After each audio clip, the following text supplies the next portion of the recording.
Guys, hopefully, wait, are we on? Okay.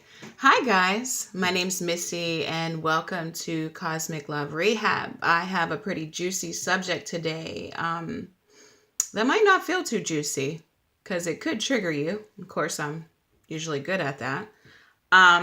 But it's a subject, nonetheless, that we need to talk about because I feel like when we identify this, it could really bring a lot of freedom. And right now, it seems like that's what's needed. So, today, the subject is neediness, okay? And I wanted to start with the definition of what is neediness. So, I got this definition off of thefreedictionary.com. And it says, being in need, impoverished, wanting or needing affection, attention, or reassurance, especially to an excessive degree. And the sentence they used, which I thought was really interesting, is a charity that helped needy immigrants. So when I think of needy, I think of lack. You know, like somebody being in such a space of lack that they need something because they're literally in survival mode, or feeling like they're in some survival mode. So there could be a state of desperation or feeling desperate, okay? And the reason why that sentence that they used stood out to me is because if you think of people in your life who felt clingy or needy, like if you just think about those people, maybe they were friends or neighbors, family, who like were really clingy to you. And there's probably times where you've done things for those people, but it was like in a way that felt like charity. Like it didn't feel like you're on the same wavelength, or it almost felt like you pitied them, right? Or you felt sorry for them. You felt sympathy for that person, but you didn't feel necessarily equal. So when we talk about relationships and connection, if we're in a state of neediness, what we don't know is that we're literally creating this pattern or dynamic where one person might be distant. And if they are showing up, sometimes it could feel like they're just showing up. Like they're not really giving a whole lot, but they're showing up because possibly they could feel bad for you. Or maybe they're in a space where they want what you're offering, but they can sense and feel that neediness. And if you think about yourself when that's happened to you, that's kind of uncomfortable. It's pretty uncomfortable. And a lot of times if that happens over and over again, you might actually end up staying away from that person. You might find yourself starting to make excuses on why you can't communicate with that person or why you don't want to be around them, because you don't want to have to be responsible for their emotional well-being, right? You have enough going on. And so when we show up like that, when we show up needy or from an impoverished state, that's usually what the person we feel connected to, they're usually thinking like, I don't know if I really want to be around that person right now. I don't know if I trust that person. So, and it's making me think about this girl, okay? That I didn't grow up with them, but in my, early 30s, there's a friend that came around, and this person was, I knew her my whole life, but when she came around me, she was just like so like, oh my God, you're the best thing that ever happened to me. Like, very flattering. I'm so glad we met. I prayed for you all my life, and I was thanking God for you this morning. And like, what are we going to do today? And this person would call me constantly, show up at my house unexpectedly, wouldn't respect boundaries that I put down. And she was a good lesson for me in boundaries, actually. But what ended up happening with this particular person? Well, first of all, as soon as I started catching that whole flattery thing where she's just like, you're so great, you're so amazing, I wish I could be like you. I really started to distance myself. Like, okay, I don't think this is going to work. Because personally, I don't like to be friends with people that I don't feel on an even level. I don't want to say level, but like, I just don't like to be friends with people. I don't like to share myself with people that I don't feel that we're on the same page. Okay. Because it just doesn't feel good. So when I started to notice that with her, I started distancing myself from her. And I noticed that as I started to distance myself from her, and by the way, I felt bad for her. I felt really bad. I felt like maybe I could help her, because you could tell that she needed something, or something was wrong, or something was off. And like, it started to make me feel bad, so I would still have something to do with her a little bit, but I would stay distant. And let me just tell you something else, to be really real with you. The other reason why I kept her around is because she did flatter me. She did, kind of put me on a pedestal. And at that time, I was a little impoverished myself. So I was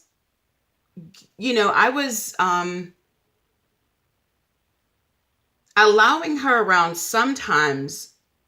And then a lot of the time I was distancing myself from her. So what ended up happening is, and you don't trust people that are needy. There's this feeling inside that that something's going to end up happening that just is probably going to blow up in your face, or, it's just everything inside of you says stay away, warning. Okay, guys. And I'm not speaking from a place like, listen, I've dealt with neediness. I've been needy. It's something that I struggled with. So I'm not speaking in a judgmental way. But I'm just telling you what it is. Okay. So this person ended up, literally betraying me on such a deep level, that like changed my whole life. And really, it wasn't her betraying me. It was me betraying me, because I knew better from the beginning. And, and I thought I could control it because I didn't let her anywhere near, like I didn't share things with her that were important. I just sort of kept her where I wanted her to be. And that was selfish on my part. And it ended up blowing up in my face big time, and has to this day been one of the biggest events that's ever happened to me in my life. And I'll go into that later, but I'm just trying to show you, what it looks like. And so with this particular person, I set boundaries, and I would say, I don't feel good, and I really didn't feel good. And she'd just show up at my house, and she'd bring gifts. And gifts happens to be one of my basic needs. Not because I'm material or anything. I just, the thought, and I love surprises, that's just me. But it was weird because she was very manipulative, and it was like she knew things about me in order to show up in ways that I would want somebody to show, like a friend to show up, or, but yet it was just so off. So eventually I distanced myself from her to a point where I just didn't talk to her anymore. But she would still show up at my house, and have gifts for my children. And so, and I didn't speak up. I didn't speak up and say, hey, listen, um, you can't come around anymore. Not till much later did I do that. But by the time I said that, it was way too late. Okay.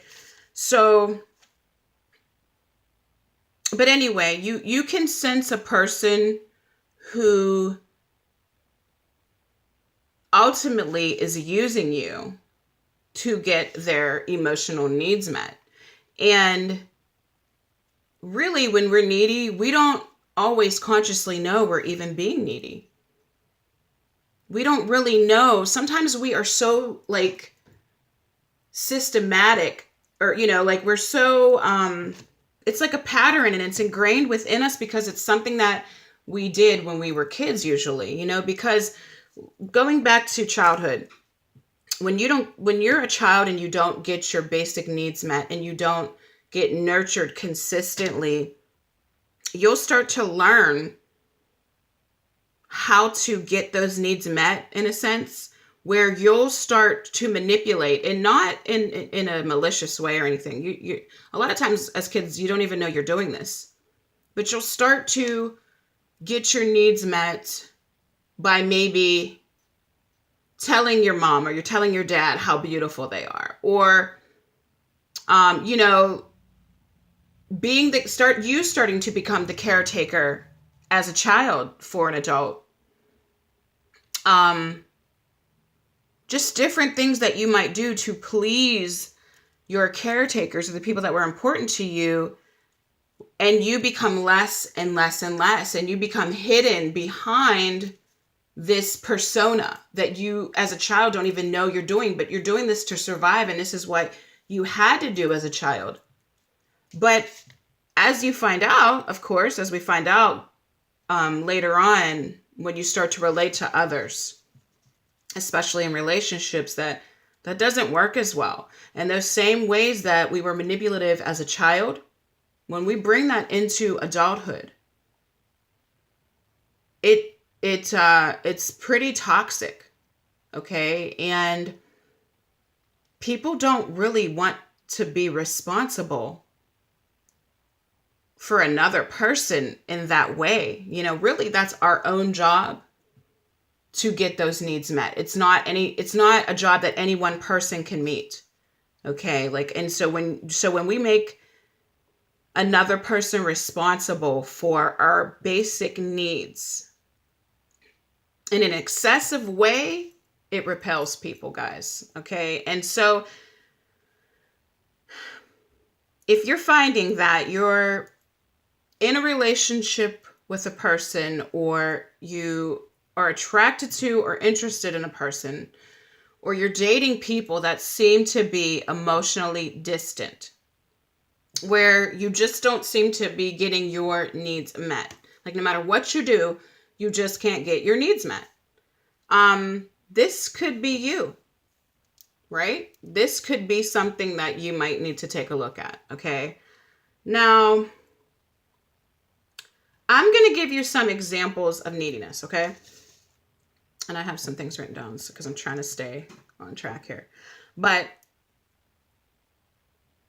how do you know if you're being needy? Well, first of all, you'll feel like you're chasing a person. You'll feel like you keep chasing someone and you just can't seem to grab them. You may feel desperate. You may feel very uneasy. You may feel anxious. You may feel obsessive. You might be checking their social media constantly to see what they posted. You may feel like something they posted is connected to you when really it might have absolutely nothing to do with you. You might assume a lot. You may have conversations around this person, but not actually speak directly to this person, and expect them to meet your needs. Okay.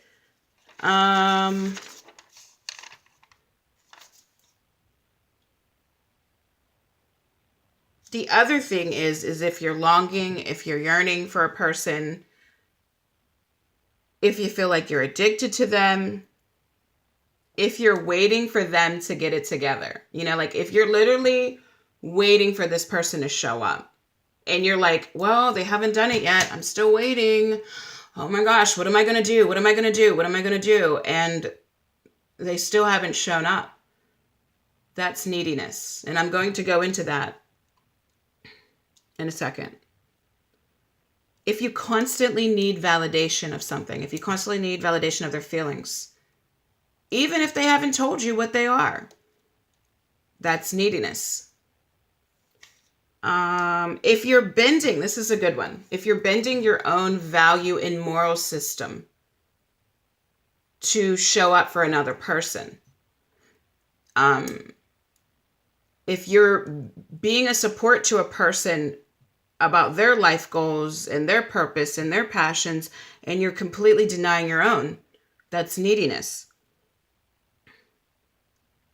So, I mean, those are just a few. But now let's talk about why waiting around for a person to show up. What does that have to do with neediness? Okay, now waiting comes from feeling lack, okay? And I don't mean like you can't wait for things, but literally waiting where a lot of your attention is on this particular person. And it's causing you frustration. It's causing you anger. It's causing you to not pay attention to your own life.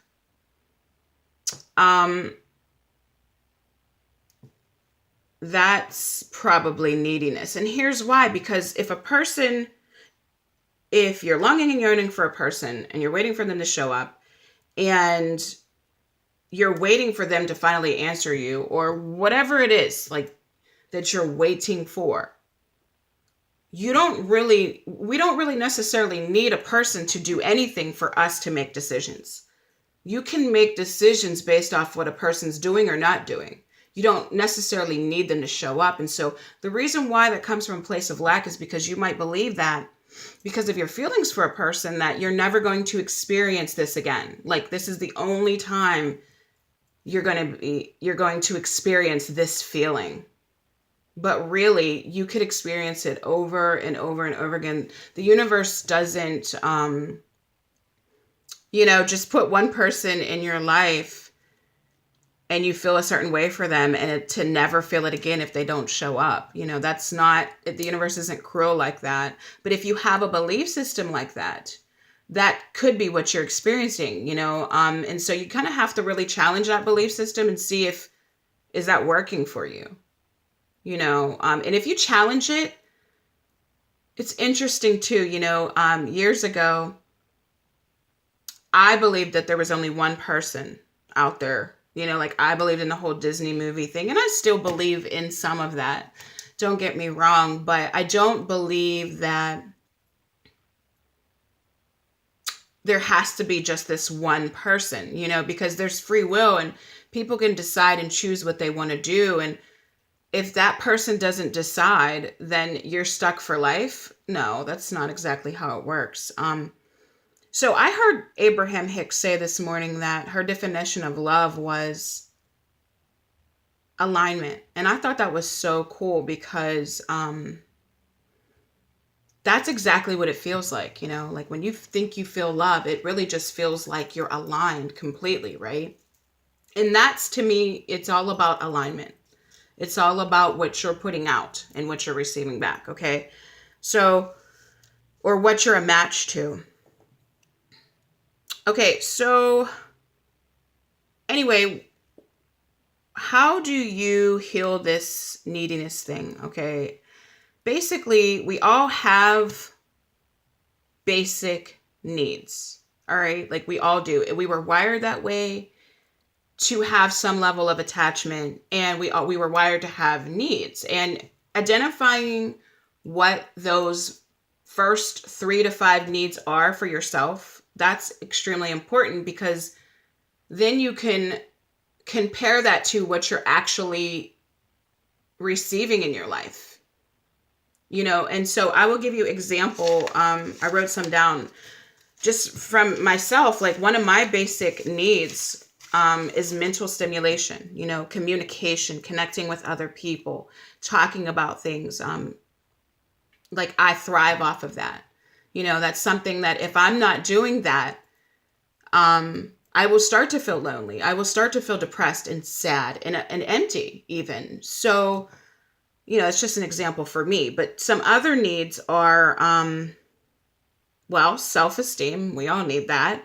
Significance, self-expression, freedom, quality time, acts of service, words of affirmation, receiving gifts.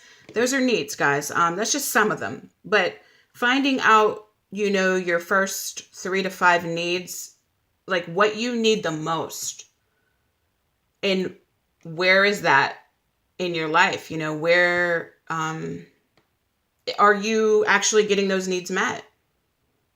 And remembering that not one person can't meet all of that.